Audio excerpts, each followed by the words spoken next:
Assalamualaikum warahmatullahi wabarakatuh. Bagaimana kabar kalian semua? Semoga kalian tetap sehat dan tetap semangat untuk belajar. Nah, kali ini kita akan belajar bersama terkait tentang pertumbuhan ekonomi. Jadi, pada pembelajaran kita kali ini, yang akan kita bahas yang antara lain adalah pengertian dari pertumbuhan ekonomi, kemudian cara mengukur pertumbuhan ekonomi, dan juga teori apa saja yang ada dalam pertumbuhan ekonomi.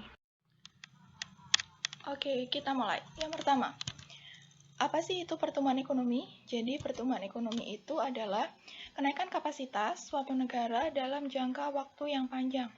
Berkaitan dengan apa peningkatannya? Berkaitan dengan produksi barang dan jasa, dan juga pendapatan masyarakat. Jadi ketika produksi barang dan jasa yang dihasilkan oleh suatu negara itu meningkat, kemudian pendapatan masyarakatnya itu meningkat, bisa dikategorikan bahwa suatu negara pertumbuhan ekonominya itu meningkat atau lebih baik. Yang selanjutnya adalah faktor yang mempengaruhi pertumbuhan ekonomi. Jadi ada beberapa faktor yang mempengaruhi pertumbuhan ekonomi. Yang pertama ada modal. Modal ini sangat berpengaruh sekali dalam peningkatan pertumbuhan ekonomi. Karena ketika suatu negara itu punya modal yang besar, maka negara tersebut akan mampu mengolah sumber daya yang dimiliki, sehingga nanti akan berpengaruh ke hasil produksi yang akan meningkat. Kemudian teknologi. Teknologi ini juga sangat berpengaruh karena ketika teknologi yang digunakan itu canggih, akan berdampak pada proses produksi akan berjalan lebih lancar dan juga lebih efisien. Kemudian SDA, sumber daya alam. Sumber daya alam ini sangat berpengaruh. Kenapa? Karena semakin besar atau semakin tinggi sumber daya alam yang dimiliki oleh suatu negara, maka negara tersebut akan lebih tinggi lagi produktivitasnya atau mampu menghasilkan barang yang lebih banyak lagi. Dan juga sumber daya alam ini akan mampu menarik investor untuk melakukan investasi, sehingga nanti akan berdampak pada peningkatan pendapatan negara. Sumber daya manusia. Sumber daya manusia ini sangat diperlukan karena keterampilan manusianya dalam mengolah sumber daya alam. Jadi nanti sumber daya manusia ini sangat berpengaruh terhadap sumber daya alam, atau kedua faktor ini sangat berkaitan. Nah, sumber daya manusia itu harus menguasai beberapa keterampilan, yakni keterampilan manajemen. Manajemen itu juga berpengaruh terhadap pertumbuhan ekonomi. Ketika kemampuan manajemennya itu baik, maka akan mampu mengelola sumber daya alam dengan lebih baik, sehingga nanti akan berdampak ke hasil produktivitas barang dan jasa yang akan lebih tinggi lagi dan juga akan berpengaruh ke pendapatan yang akan meningkat. Kemudian kewirausahaan. Ini adalah keterampilan kedua yang harus dimiliki karena kewirausahaan itu sangat penting untuk mampu mengelola usaha dengan baik sehingga nanti akan berdampak pada peningkatan hasil produksi dan juga pendapatan. Kemudian informasi. Semakin banyak informasi yang diperoleh, ini juga akan berdampak baik terhadap peningkatan pertumbuhan ekonomi. Karena semakin mudah untuk memperoleh informasi, nanti akan mudah juga untuk bagaimana caranya bisa meningkatkan hasil produksi, bagaimana caranya untuk bisa meningkatkan pendapatan. Nah, tadi kita sudah belajar tentang faktor yang mempengaruhi pertumbuhan ekonomi. Yang selanjutnya adalah kita akan mempelajari tentang metode penghitungan pertumbuhan ekonomi. Jadi ada rumus yang bisa kita gunakan untuk menghitung pertumbuhan ekonomi, yaitu GT sama dengan PNBT. PNBT ini adalah pendapatan nasional pada tahun ini, misalkan dihitung pertumbuhan ekonomi tahun 2020, maka PNBT-nya ini adalah pendapatan nasional pada tahun 2020 dikurangi dengan PNBT min 1, ini adalah pendapatan nasional pada tahun sebelumnya, jadi pada tahun 2019, dibagi dengan PNBT min 1, dibagi dengan pendapatan nasional pada tahun sebelumnya. Jadi pada tahun 2019, nanti hasilnya dikali 100%. Jadi satuan untuk pertumbuhan ekonomi itu menggunakan persen. Jadi nanti ketika sudah ditemukan hasilnya, maka berapa persen tingkat pertumbuhan ekonomi pada tahun 2020? Berapa tingkat pertumbuhan ekonomi pada tahun 2019? Jadi dihitung menggunakan satuan persen. Kita coba ke contoh soal tentang penghitungan pertumbuhan ekonomi. Jadi soalnya itu pada tahun 2020 negara XY memperoleh PNB, jadi pendapatan nasionalnya ya, itu 350 triliun. Kemudian pada tahun sebelumnya PNB negara XY adalah 295 triliun. Berarti PNB pada tahun 2019. Hitunglah besarnya pertumbuhan ekonomi negara XY pada tahun 2020.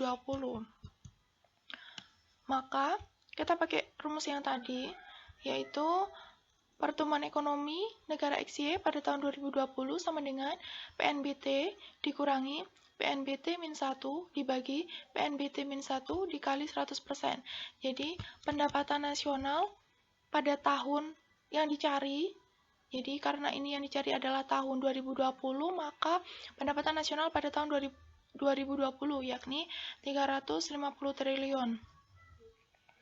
Kemudian PNBT min satunya, yaitu pendapatan nasional pada tahun sebelumnya, yaitu pada tahun 2019 sebesar 295 triliun, dibagi dengan PNBT min 1, yaitu pendapatan nasional pada tahun sebelumnya, yakni sebesar 295 triliun, dikali 100%. Ketika sudah dikurangi 350 dikurangi 295, hasilnya adalah 55 dibagi 295 dikali 100%, kemudian nanti hasilnya ketemu 18,64%. Jadi tingkat pertumbuhan ekonomi negara XY pada tahun 2020 itu sebesar 18,64%. Yang selanjutnya kita akan membahas tentang teori-teori pertumbuhan ekonomi. Yang pertama ada teori pertumbuhan ekonomi historis. Nah, di teori pertumbuhan ekonomi historis, ini ada beberapa teori. Yang pertama ada dari teori yang dimiliki oleh Rostow. Nah, teori dari Rostow ini ada beberapa tahap dari pertumbuhan ekonomi masyarakat ya. Yang pertama adalah masyarakat tradisional. Jadi kalau masyarakat tradisional ini adalah masyarakat yang kegiatan ekonominya masih secara tradisional, masih berpaku ataupun yang mendominasi itu pada sektor pertanian. Kemudian masyarakat lepas landas. Di masyarakat lepas landas ini sudah ada atau sudah muncul kegiatan industri, jadi kegiatannya pertanian dan juga industri. Kemudian lepas landas. Di tahap lepas landas, ini masyarakat sudah mampu menyelesaikan masalah politik. Pertumbuhan ekonominya juga semakin meningkat. Kemudian perekonomian yang matang. Di tahap perekonomian yang matang ini, kegiatan industri yang dilakukan oleh masyarakat itu sudah semakin maju. Kemudian ada masa konsumsi yang tinggi. Di masa konsumsi yang tinggi, ini ditandai dengan tenaga kerja itu sudah kebanyakan itu sudah menjadi tenaga kerja yang terdidik. Jadi tenaga kerjanya itu sudah mendapatkan atau memperoleh pendidikan. Kemudian ada teori dari Friedrich List. Teori dari Friedrich List itu terbagi menjadi 4 tahap. Yang pertama adalah masa berburu dan mengembara, kemudian masa berternak dan bertani, kemudian masyarakat berkembang lagi, melakukan kegiatan pertanian dan juga kerajinan, dan yang terakhir, masyarakat itu bekerja di bidang kerajinan, industri, dan perdagangan. Kemudian ada teori dari Karl Popper. Nah, ada 4 tahap. Yang pertama ada rumah tangga tertutup. Ini masyarakat melakukan kegiatan perdagangannya hanya untuk memenuhi kebutuhannya sendiri. Kemudian ada rumah tangga kota. Rumah tangga kota ini masyarakat sudah melakukan kegiatan perdagangan antar kota dan juga desa. Jadi barang-barang dari desa bisa dijual ke kota. Kemudian rumah tangga bangsa. Rumah tangga bangsa ini masyarakat itu melakukan perdagangan di satu negara. Jadi perdagangannya sudah semakin meluas. Kemudian rumah tangga dunia. rumah tangga dunia ini, di mana kegiatan perdagangannya itu sudah mencakup seluruh dunia. Nah, yang selanjutnya ada teori dari Bruno Hildebrand. Ini ada masa barter, di mana kegiatan ekonominya itu masih dilakukan secara barter, pertukaran antara barang dengan catatan masyarakat itu saling membutuhkan. Kemudian masa pertukaran dengan uang. Kemudian setelah barter, masyarakat menemukan alat tukar yakni uang. Sehingga pertukarannya itu sudah menggunakan uang. Kemudian berkembang lagi ke masa pertukaran dengan giral. Jadi pertukaran pada masa ini tidak hanya lagi menggunakan uang, namun sudah menggunakan mata uang giral. Misalkan bisa menggunakan ATM, alat-alat elektronik, kemudian bisa menggunakan e-money, dan lain sebagainya.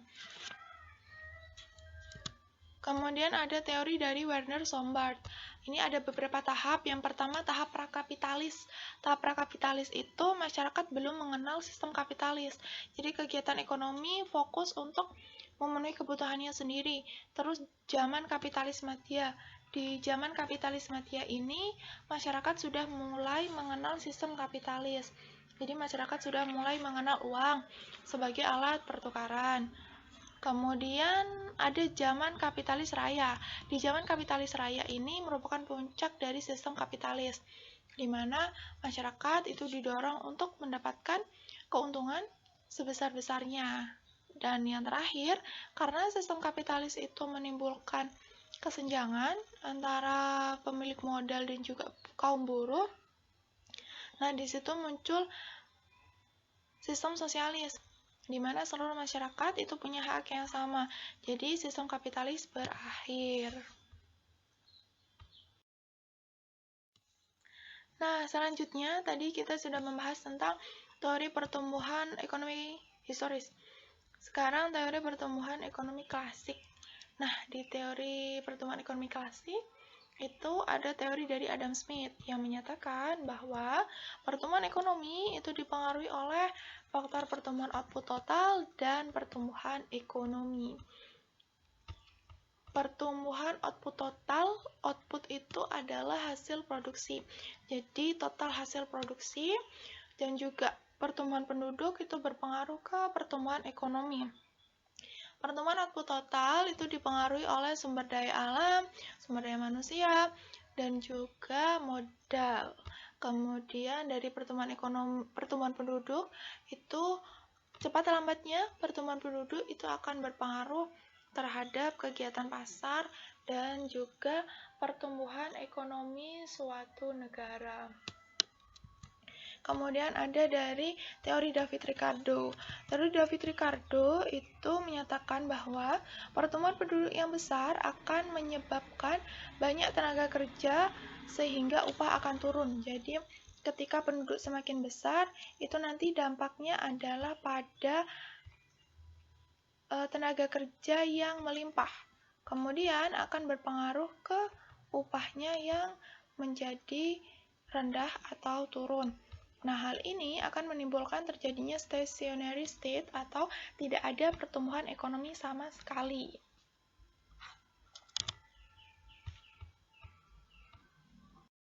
Selanjutnya ada teori pertumbuhan ekonomi neoklasik. Nah, di teori pertumbuhan ekonomi neoklasik, ini yang pertama ada dari Harrod dan Domar, yang menyatakan bahwa pertumbuhan ekonomi yang mantap akan tercapai jika ada investasi dari masyarakat. Jadi, dari teori ini lebih menekankan investasi yang harus dilakukan oleh masyarakat agar pertumbuhan ekonomi semakin meningkat. Yang kedua dari Robert Solow, yang menyatakan bahwa pertumbuhan ekonomi dapat terjadi karena adanya pertumbuhan output yang berasal dari kombinasi modal, tenaga kerja, dan teknologi. Jadi ketika pertumbuhan outputnya itu tinggi, maka nanti akan berdampak pada pertumbuhan ekonomi yang juga tinggi, menurut teori ini. Kemudian ada dari Sam Peter yang menyatakan bahwa pertumbuhan ekonomi dapat terjadi dengan inovasi dari pengusaha. Jadi teori ini lebih menekankan adanya sebuah inovasi yang dilakukan oleh pengusaha.